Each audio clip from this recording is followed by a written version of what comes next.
Shalom Bapak Ibu Saudara-saudari yang dikasihi dan mengasihi Tuhan.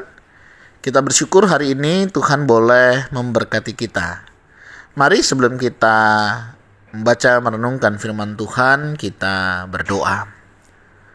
Tuhan, terima kasih, kami bersyukur hari ini kami boleh ada sebagaimana kami ada, semua karena berkat dan kemurahan-Mu. Sebentar kami akan membaca merenungkan firman-Mu.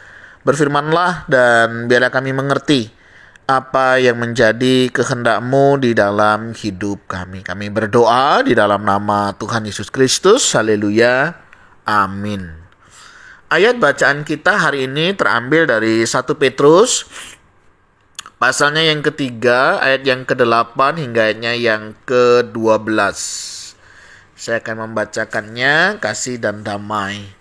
Dan akhirnya hendaklah kamu semua seia sekata, seperasaan, mengasihi saudara-saudara, penyayang dan rendah hati. Dan janganlah membalas kejahatan dengan kejahatan, atau caci maki dengan caci maki. Tetapi sebaliknya, hendaklah kamu memberkati, karena untuk itulah kamu dipanggil, yaitu untuk memperoleh berkat.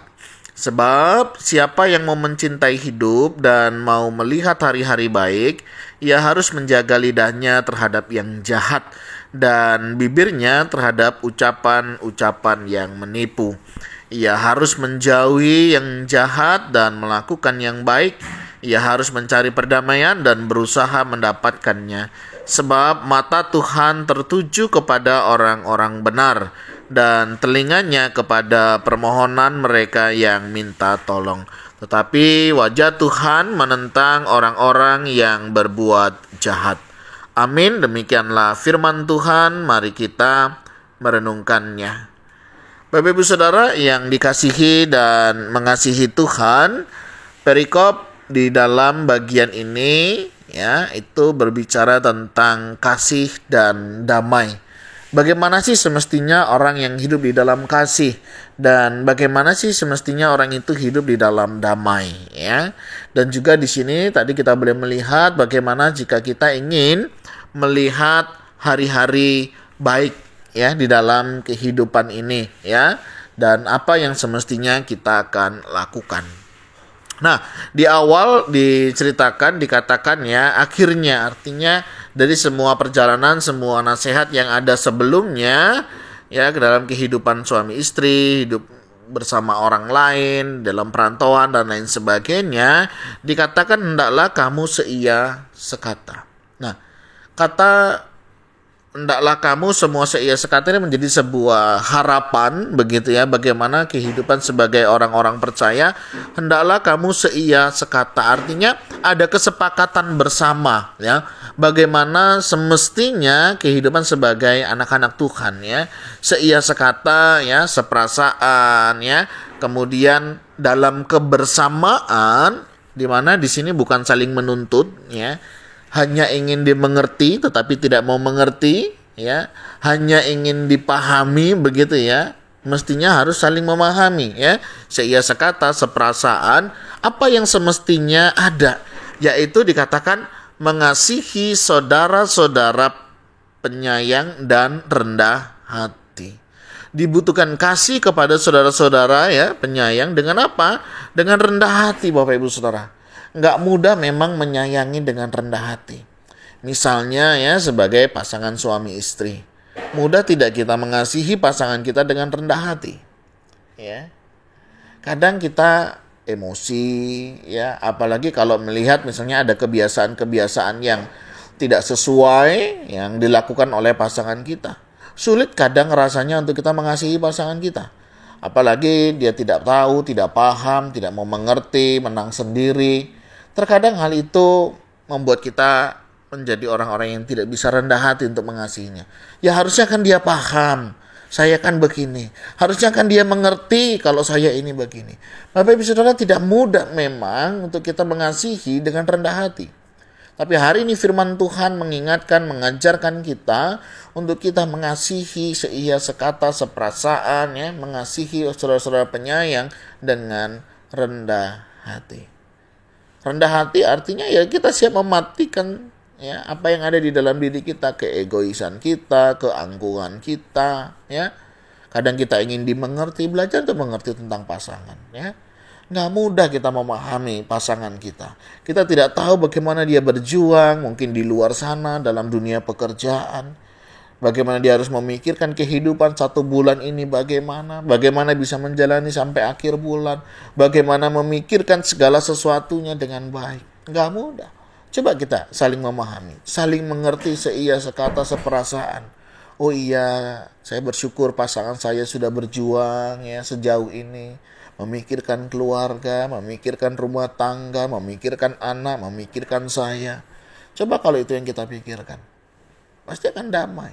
Coba kita pikirkan istri, ya oke lah mungkin istri kita tidak bekerja di luar sana, tapi dia mengurusi rumah tangga dengan baik, dia mengurusi anak-anak dengan baik, dia mengurusi kehidupan, segala sesuatu, perlengkapan, dipersiapkan semuanya dengan baik. Saudara, itu adalah hal-hal yang luar biasa, yang semestinya kita bisa syukuri. Ya, anak-anak ya, dia bisa belajar dengan baik, sekolah dengan baik, ya, beraktivitas dengan baik.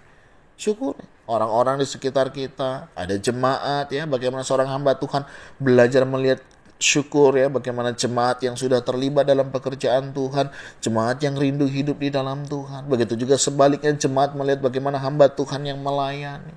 Kalau semua ini kita bisa sepaham, sepakat ya, seia sekata melihat dan mengasihi dengan rendah hati, saya kira percaya hidup kita akan berbeda dari yang lainnya. Kita tidak hidup dalam keangkuhan yang hanya ingin dimengerti, hanya ingin dipahami. Tapi belajarlah juga untuk kita bisa memahami orang lain. Belajar menerima baik kelebihan maupun kekurangan orang lain. Nah selanjutnya Bapak Ibu Saudara, janganlah membalas kejahatan dengan kejahatan.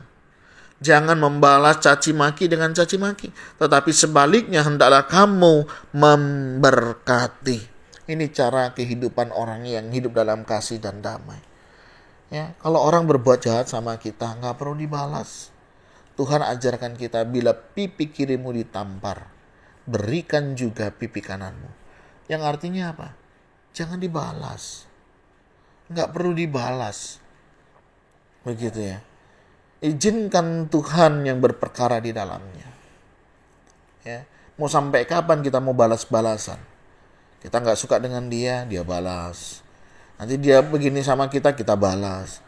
Ya, terus dari keturunan ke keturunan. Ya, sesuatu yang tidak baik. Mari, ya, jangan membalas kejahatan dengan kejahatan, caci maki dengan caci maki. Tapi justru kita mestinya memberkati. Ya, tetap tegur, salam dan sapa. Ya, jangan karena selisih paham ya kita jadi putus hubungan. Saudara, kalau orang kena cakar, bukan tangannya yang dipotong, tapi kukunya yang dipotong. Artinya apa? Perselisihan bisa saja terjadi. Masalah bisa saja terjadi dalam sebuah relasi. Jangan putus hubungannya. Cari akar masalahnya, selesaikan. Ya, jangan terus dibawa ke relasinya, orangnya, keluarganya, saudaranya, gerejanya, Tuhannya dan lain sebagainya. Mari kita coba belajar melihat secara dewasa, ya. Dan mari kita belajar di sini. Tuhan menghendaki setiap kita justru memberkati. Karena apa? Alasannya untuk itulah kamu dipanggil, yaitu untuk memperoleh berkat. Sebab, nah ini alasannya. Siapa yang mau mencintai hidup dan mau melihat hari-hari baik, ia harus menjaga lidahnya terhadap yang jahat dan bibirnya terhadap ucapan-ucapan yang menipu. Hati-hati ya. Lidah, bibir, mulut ini ya. Hati-hati. Contoh, ikan itu ya, kalau dia bisa menjaga mulutnya, aman dia. Tapi kalau dia tidak bisa menjaga mulutnya, kena pancing lah dia. Sama kayak kita, kalau kita nggak bisa menjaga mulut kita, perkataan kita, lidah kita, kita pun bisa kena itu. Jadi kita harus berhati-hati, kita lebih berhikmat ya, jauhi yang jahat ya, lakukan yang baik. Coba hari ini, apa yang kita pikirkan? Sesuatu yang baik kah atau sesuatu yang jahat? Kalau kita sudah tahu itu jahat, sesuatu itu tidak benar, jangan kita lakukan. Pikirkan apa yang baik, apa yang manis, apa yang sedap didengar, apa yang memuliakan Allah. Mari itulah yang kita lakukan. Jika kita tahu ini sesuatu yang tidak baik, jangan. Yakobus mengingatkan kita dalam satu kebenaran firman Tuhan. Jika kita tahu, ya, sesuatu yang baik kita tidak lakukan, kita aja udah berdosa. Jadi dosa bukan hanya berbicara tentang satu kejahatan, ya. Dosa berbicara tentang ketika kita tahu hal yang baik kita tidak lakukan, kita berdosa. Oleh sebab itu Bapak Ibu Saudara, mari kita boleh jauhi yang jahat, lakukan yang baik, cari perdamaian dan berusaha untuk mendapatkannya. Perdamaian perlu diciptakan. Kalau kita sudah tahu ya, ini sesuatu yang nggak baik, nggak ada perdamaian, jangan diperkeruh, ya. Jangan semakin dipertajam, jangan semakin diperuncing. Cari jalan keluarnya, ya. Jangan mau untuk kita itu diajak untuk bermusuhan satu dengan yang lainnya. Tuhan mau kita itu hidup dalam damai. Kedatangan Yesus ke dunia ini nggak lain nggak bukan supaya kita bisa berdamai dengan Tuhan, supaya kita bisa berdamai dengan Bapa kita yang selama ini sudah terjadi relasi yang sudah rusak. Tuhan mau kita hidup dalam perdamaian. Mari Bapak Ibu Saudara, jangan kita simpan kebencian, sakit hati, kekecewaan. Tuhan mau kita hidup dalam kedamaian. Sebab mata Tuhan tertuju kepada orang-orang benar dan telinganya kepada permohonan mereka yang minta tolong. Ya. Kalau orang sudah minta tolong sama Tuhan, kalau orang sudah berseru kepada Tuhan, kita yang akan menanggung akibatnya. Jadi mari kita hidup dalam perdamaian. Kita hidup dalam kasih, dalam persaudaraan.